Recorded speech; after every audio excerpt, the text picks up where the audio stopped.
તો સુરતમાં સામાજિક તત્વોના આતંક બાદ પોલીસે રીતસરનો ટપોરીઓને સબક શીખવાડ્યો છે। ડબોલી ચોક બજારમાં તોડફોડ કરનાર સામે સુરત પોલીસ એક્શનમાં આવી છે।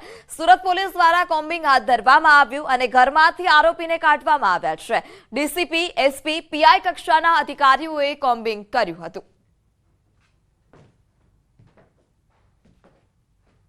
સુરતના ચોક બજારમાં ગઈકાલે બે ગેંગોના આતંકમાં દ્રશ્ય જોઈ શકાય છે। ગાડીઓમાં તોડફોડ કરી હતી અને જે પ્રકારે આ તોડફોડ કરવામાં આવી હતી જેને લઈને પોલીસે કોમ્બિંગ શરૂ કર્યું છે। ત્યારે આ વિસ્તારમાં લોકોના ઘરોમાં પ્રવેશ કરવામાં આવી રહ્યો છે અને પ્રવેશ કરતાની સાથે લોકો પાસે હથિયારો મળી આવી રહ્યા છે। દ્રશ્ય જોઈ શકાય છે કે એક આરોપીને પકડવામાં આવે છે। આરોપીના ઘરમાં ઘાતક તલવાર જેવું હથિયાર હતું, એ તલવાર જેવું હથિયાર અને જે દંડા હતા, દંડા લઈને જે લોકો આતંક મચાવ્યો હતો તે લોકોને પકડ્યો છે। પોલીસે અત્યારે બંને આરોપીઓને ઘટના સ્થળ પર ઝડપી પાડ્યા છે। તેમની પૂછપરછ શરૂ છે અને તેમની પાસે જે રીતે ઘાતક હથિયાર છે, એટલે કે જે પ્રકારે વિસ્તારમાં બુટલેગરોનો આતંક હતો અને અસામાજિક તત્વો દ્વારા કહી શકાય કે જે પ્રકારે તોડફોડ કરવામાં આવતી હોય છે, ત્યારે ફરી એક વખત તમામ લોકોની ધરપકડના ચક્રો ગતિમાન કરવામાં આવે છે। અલગ અલગ વિસ્તારોમાં કોમ્બિંગ કરવામાં આવી રહ્યું છે અને જે પ્રકારે કહી શકાય કે લોકોના ઘરોમાં તપાસ કરવાની શરૂ કરતાની સાથે ઘાતક હથિયારો એક પછી એક પોલીસના હાથમાં આવી રહ્યા છે। કેમેરામેન ભરત બ્રહ્મભટ્ટ સાથે કીર્તેશ પટેલ, ન્યૂઝ 18 ગુજરાતી, સુરત। કાંકરેજના વરસડામાં ઘાસચારો ભરેલ પિકઅપ ડાલામાં આગ લાગી હતી। રોડ પરથી પસાર થતા વીજવારને જીપ ડાલું અડી જતા ઘાસચારામાં આગ ભભૂકી ઉઠી હતી। ડ્રાઈવર દ્વારા ગાડીને રોડ ઉપરથી તળાવમાં ઉતારી દેતા મોટી દુર્ઘટના ટળી।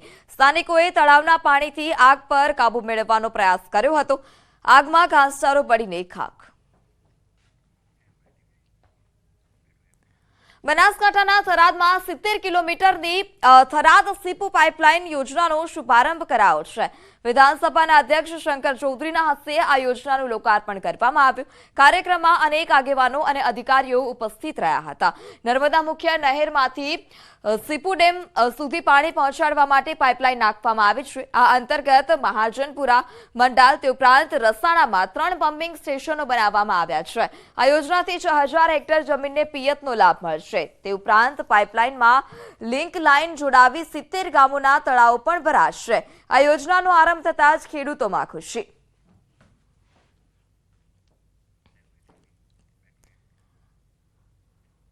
ખુલ્લા બોર હવે જીવલેણ બની રહ્યા છે। ખુલ્લા બોરમાં બાળકો પડવાના બનાવો વધી રહ્યા છે। દેવભૂમિ દ્વારકામાં બોરમાં એક બકરી ફસાઈ હતી। ભાણવડના સાજરીયાળી ગામમાં 200 ફૂટ ઊંડા બોરમાં 20 ફૂટે બકરી ફસાઈ હતી। જોકે ખંભાળિયાની ફાયરની ટીમે તે ઉપરાંત એનિમલ કેરની ટીમ ઘટના સ્થળ પર પહોંચી હતી અને બોરમાં ફસાયેલી બકરીનું રેસ્ક્યુ કરવામાં આવ્યું। ભારે જહેમત બાદ બકરીને બોરવેલમાંથી બહાર કાઢવામાં આવી હતી। ભાણવડ તાલુકાના સાજણિયાની ગામે વાડી વિસ્તારની અંદર સાંજેના ટાઈમે એક બકરી ખુલ્લા બોરની અંદર પડી જવાથી ખંભાળિયા ફાયર વિભાગને જાણ થતાં તાત્કાલિક સ્થળ ઉપર પહોંચીને આશરે એકાદ કલાકની જહેમત બાદ બકરીને જીવિત હાલતમાં બહાર કાઢવામાં આવી છે। એક બકરું બોરમાં ફસાઈ ગયું છે અને ઇમરજન્સીના ધોરણે અમે અહીંયા પહોંચીને બકરું બોરમાં હતું અને ખંભાળિયા વિભાગની ફાયર ફાઇટરની ટીમે 1 કલાકની જહેમત બાદ બકરાને જીવતું બહાર કાઢ્યું અને પછી અમે ચેકઅપ કરી, ફૂલ બોડી ચેકઅપ કર્યું અને જાણવા મળ્યું કે બકરું સ્વસ્થ હાલતમાં છે। વડોદરાના પાદરાના ઢાઢર નદી કિનારે યુવકની મગર સાથે દોસ્તી જોવા મળી। યુવક મગર સાથે કરી રહ્યો છે અડપલા। મહાકાય મગર પાસે જઈ યુવકે કર્યો જોખમી સ્ટન્ટ। વિડીયોમાં યુવક અન્ય વ્યક્તિને પણ બોલાવી રહ્યો છે। યુવકનું કહેવું છે કે મગર મારો પાલતુ છે।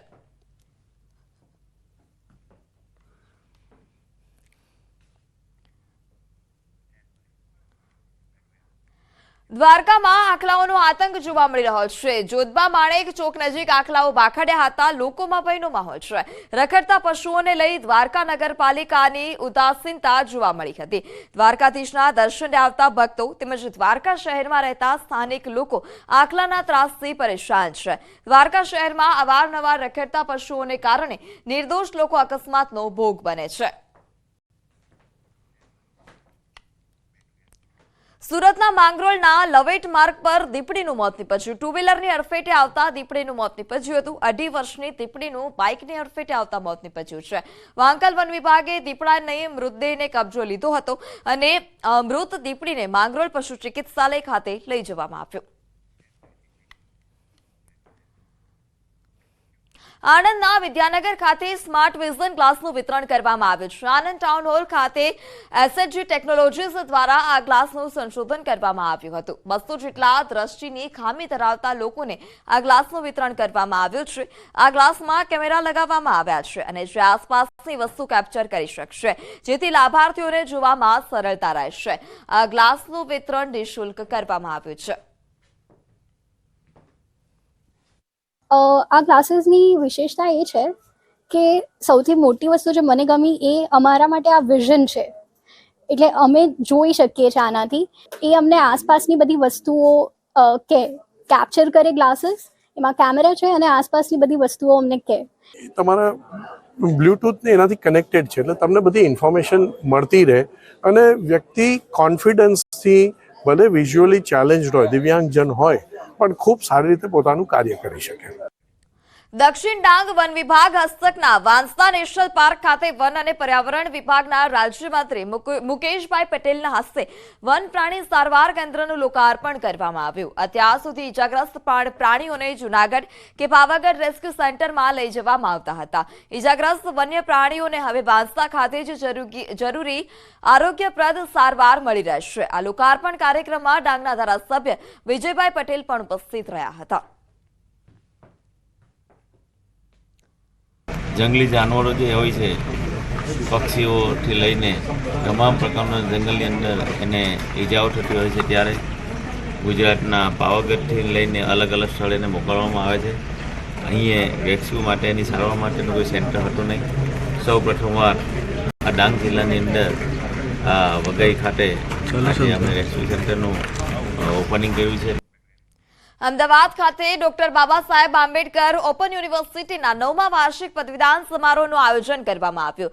પદવીદાન સમારોહમાં કુલ 19,094 વિદ્યાર્થીઓને પદવી એનાયત કરવામાં આવી છે, જે પૈકી 36 વિદ્યાર્થીઓને સુવર્ણચંદ્રક, 38 વિદ્યાર્થીઓને રજત ચંદ્રક, 39 વિદ્યાર્થીઓને સર્ટિફિકેટ એનાયત કરવામાં આવ્યા. આ કાર્યક્રમમાં રાજ્યપાલ આચાર્ય દેવવ્રત, મંત્રી ઋષિકેશ પટેલ તથા રાજ્ય કક્ષાના શિક્ષણ મંત્રી પ્રફુલ્લ પાનસેરિયા હાજર રહ્યા હતા. આ ઉપરાંત ગુજરાત હાઈકોર્ટના પૂર્વ ન્યાયમૂર્તિ સોનિયા ગોકાણી પણ ઉપસ્થિત રહ્યા.